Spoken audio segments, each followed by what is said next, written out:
श्री अकाल जी, good morning.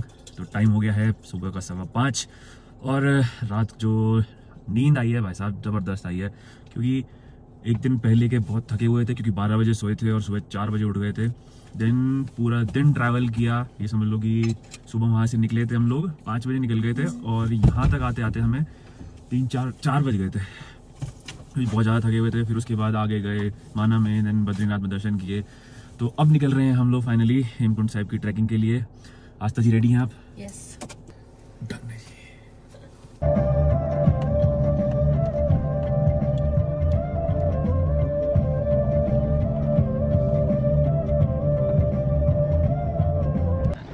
तो ये जब बद्रीनाथ वाले रास्ते पे जा रहे होते हैं तो बीच में से कट आता है जो हेमकुंड साहिब की तरफ जाता है। वो कट मिलता है हमारे को गोविंद घाट से, ऐसा सा कुछ आता है रास्ते में। और ये है जी गोविंद घाट, और यहाँ से पुलना जाने का जो रास्ता है वो मोटरेबल है। उसके लिए आपको पैदल जाने की कोई ज़रूरत नहीं, क्योंकि जो असली ट्रैकिंग है वो चालू होती है पुलना से। और यहाँ से शेयर टैक्सीज भी मिलती हैं, जैसे ये खड़ी हैं नीचे जाने के लिए। तो जी अभी जा रहे हैं नीचे की तरफ, हमें पहुँचना है पुलना और उसके बाद हम चालू कर देंगे आज की ट्रैकिंग अपनी। जी इधर जो पेट्रोल पंप है वो लास्ट जो है वो जोशीमठ में है, क्योंकि हम लोग की क्या था, गाड़ी रेंज दिखा रही थी पहले 100 का, बट वापस आते हुए पता नहीं क्या हुआ उसमें, वो एकदम से रिजर्व में लग गई। तो वैसे तो रिजर्व भी 25-30 किलोमीटर चल जाती है, बट अब जोशीमठ ही यहाँ से 21 किलोमीटर है, तो जी बहुत दिक्कत होने लगी थी हमें। तो हमने यहाँ से अभी ब्लैक में अरेंज किया थोड़ा सा, और यहाँ जो पार्किंग थी उसका चार्ज था 600 रुपये का। तो अब कल या परसों तब भी, मतलब कल आ जाएंगे हम, तो जो 600 रुपये चार्ज है वो 3 से 4 दिन का है। तो आज का एक दिन हो गया, कल का एक दिन हो गया, तो they are counting as a 2। ठीक है, अब जाएंगे ज़रा आगे, चाय वाय पियेंगे और चढ़ाई चालू करेंगे। Are you ready? Yes. Yes. इनके फ्राई पैन देखो काले होंगे, हमारा लाल सुरख।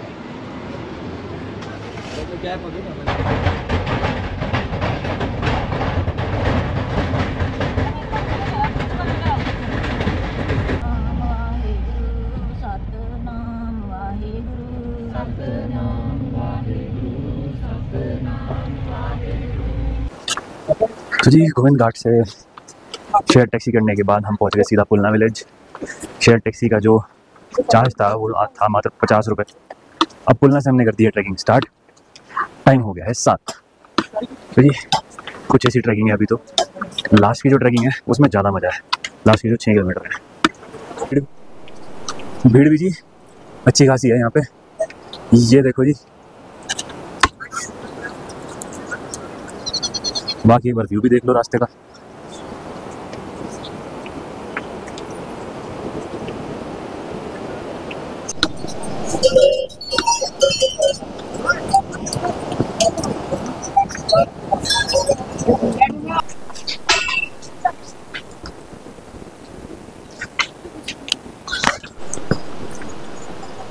तो जी कहने की बात है, ट्रैक इजी है तो उतना ही डिफिकल्ट है जितना अभी तक हम करके आए हैं, मतलब पंच केदारवाला। तो ये अगर 8 किलोमीटर स्टार्टिंग का ऐसा है, तो अगला जो 6 किलोमीटर होने वाला है वो तो कैसा ही होगा। बाकी जी आप हाल देख ही सकते हैं हमारा। आस्था जी कैसा लग रहा है? बहुत मजा आ रहा है। मजा आ रहा है इसको। ठीक। तो जी हम लोग काफ़ी परेशान थे क्योंकि हमारी घर पे बात नहीं हुई थी। तो ये भैया जी मिले, इन्होंने हमारे घर पे बात कराई। इनके पास जियो का सिम है, तो भैया अगर कभी कोई कॉल बैक आए ना तो कह देना जी उन्होंने किया था। ठीक है। तो जी सत श्री अकाल जी, एक बार सत श्री अकाल। तो जी इतना तो क्लियर हो गया यहाँ पर कि जो नेटवर्क आता है रास्ते में वो सिर्फ जियो का नेटवर्क आता है, बट हाँ एयरटेल का नेटवर्क भी आता है जब आप गुरुद्वारे पहुँच जाते हैं। दैट मीन्स कि पूरी ट्रैकिंग करने के बाद ही एयरटेल का नेटवर्क आता है। तो जी खाने का जो है पूरे रास्ते में कुछ ना कुछ मिलता ही रहता है, कोई ऐसी बात नहीं है।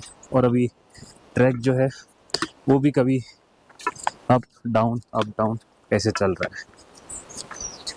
बीच में कभी कभी लगता है कि बहुत हार्ड है और कभी कभी लगता है बहुत ही इजी।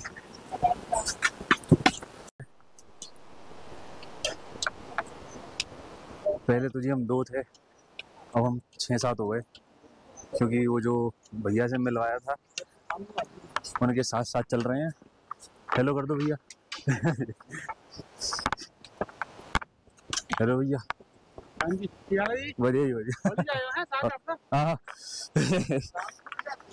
सही में। आपको कैसा लग रहा है? बहुत ही बढ़िया। आपको आ रहा है? बहुत मजा आ रहा आपको क्या लगता है कितनी देर तक कर लेंगे? और है 5-6 दिन में? 5 चलिए, ट्रैक वैसे तो सिंपल है कभी कभी बीच में, लेकिन कभी कभी चढ़ाई आ जाती है तो बहुत ही ज़्यादा स्टीप चलना पड़ता है, जैसे कि अभी कर गया है और आप देख सकते हैं आस्था जी की हालत। तो जी इतनी देर चलने के बाद थोड़ा सा पैच है जो हमें खाली दिखा है, और आस्था जी तो बहुत ही खुश हो गई इस बात पे, और जी मैं भी काफ़ी खुश हो गया हूँ, क्योंकि इतनी भीड़ है जी, इतनी भीड़ है, हद नहीं है। ऊपर से घोड़े निकलते हैं, ऊपर से सांस लेने में इतनी प्रॉब्लम हो रही है, नॉट बिकॉज ऑफ ऑक्सीजन, क्योंकि जी स्मेल बहुत ज़्यादा है। और जो घोड़े खच्चर हैं उन्होंने जगह जगह पे पॉटी की हुई है, जिस वजह से बहुत ज़्यादा स्मेल है, पीछे नाक से सांस लेनी पड़ती है, और वो भी बहुत दिक्कत हो रही है। नहीं तो क्या होता है जी, जब थक जाते हैं ना तो मुंह से सांस ले सकते हैं, बट यहाँ पे जो है वो तो पॉसिबल ही नहीं है। पूरा ऐसा लगता है मेंथोल चढ़ गया मुंह में। That was sarcasm.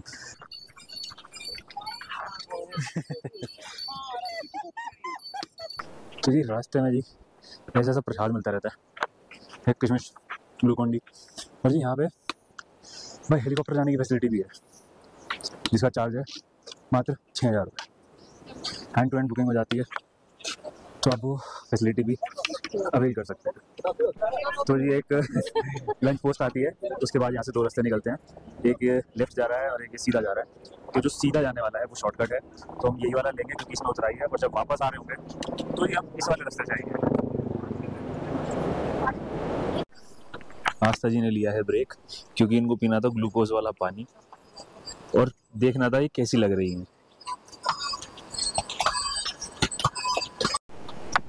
मैं आपको रास्ते में ऐसा पॉइंट दिखाता हूँ जो अभी तक मुझे सबसे सुंदर लगा है। ये देखो जी, और पीछे वाला पहाड़ भी, और ये झरना बह रहा है।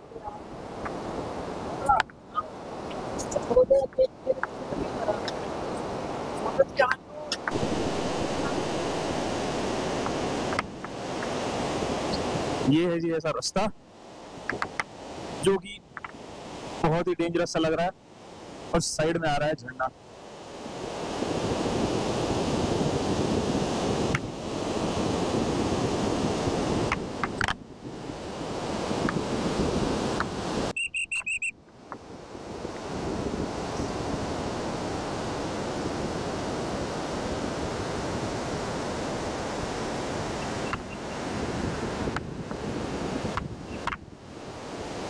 तो जी आस्था जी की हालत जो है थोड़ी थोड़ी टाइट हो रही है, क्योंकि पहला ट्रैक है ना, हमारी भी हुई थी, धीरे धीरे आदत पड़ जाएगी इनको। तो जी ये पहाड़ है, इस पे से पत्थर गिर जाते हैं कभी भी, और बाकी इधर का भी कुछ ऐसा, और इतनी ही कुछ भीड़।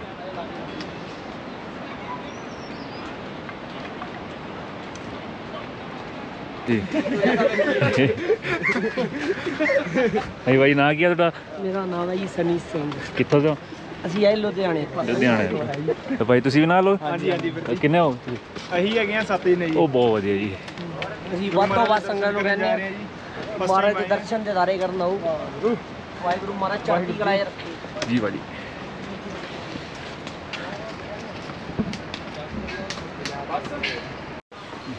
तो यहाँ से 2 रास्ते हैं, एक जा रहा है जो लॉन्ग कट है, एक जा रहा है जी शॉर्ट कट है। ये भाई ये देखो जी, ये भाई प्लान कर रहा है शॉर्टकट का।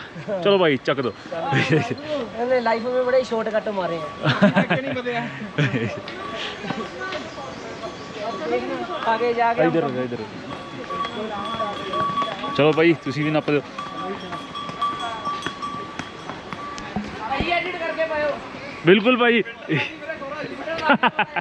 ठीक है जी।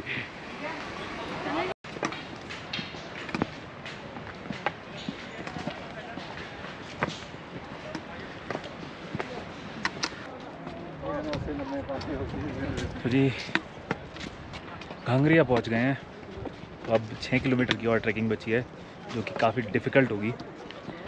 अभी काफ़ी डिफ़िकल्ट लग रही थी हमें तो, बट जी यहाँ तक भी कर ली है तो आगे भी कर ही लेंगे, क्यों, है ना।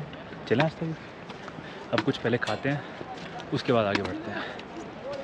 सब ट्रैवल के बाद, इतनी सब ट्रैकिंग के बाद अभी पता चला था हमें कि जो गुरुद्वारा है वो 2 बजे जो बंद हो जाता है, और उसके लिए अगर आप पैदल अगर जा रहे हैं तो आपको 10 बजे से पहले ये क्रॉस करना पड़ेगा गांगरिया। और अगर आपको वैली ऑफ फ्लावर्स जाना है तो आप सुबह मैक्सिमम आपको 12 बजे तक गांगरिया क्रॉस करना पड़ेगा। नहीं तो फिर क्या होता है ना, ये लोग जाने नहीं देते हैं आगे, क्योंकि अभी क्या सीन चल रहा है, कभी भी बाहर बारिश हो सकती है जैसे कि अभी हो गई है, कभी बर्फ़ पड़ सकती है, और इस चीज़ को ध्यान में रखते हुए गुरुद्वारा जो है वो 2 बजे बंद कर दिया जाता है। साथ भी कुछ ऐसा ही हुआ, हम लोग अभी निकले थे सुबह 7 बजे और यहाँ पहुँचते हमें 12 बज गए। 12 बज गए, अब इसके बाद जो क्या है 2 घंटे में हम ऊपर पहुँच नहीं सकते हैं, जिस वजह से हमें आगे जाने नहीं दिया जाएगा। तो जी अब पूरा जो दिन है, अभी टाइम हुआ है 1:30, अब इसके बाद ही पूरा दिन वेस्ट है। ना आप वैली ऑफ फ्लावर्स जा सकते हैं, ना ही आप हेमकुंड साहिब गुरुद्वारा जा सकते हैं। फिर क्या करेंगे? बाकी यहाँ पर होटल वगैरह काफ़ी सारे हैं, बस थोड़ा ढूंढना पड़ता है कौन सा सही है, क्योंकि दे आर चार्जिंग, जिसके लिए आप कम 2000 भी ना दो, वो यहाँ पे 4-4 हज़ार 5-5 हज़ार के मिल रहे हैं। तो ठीक है, इनका भी टाइम है भाई कमाने का, और क्या ही कर सकते हैं। ये भी 2 बेचारे 6 महीने वेट करते हैं कि कब गुरुद्वारे के रास्ते खुलेंगे और इनका जो बिज़नेस है वो चालू किया जाएगा। बाकी जहाँ हम रुके हैं वहाँ से मैं आपको व्यू दिखा देता हूँ पीछे कैसा है।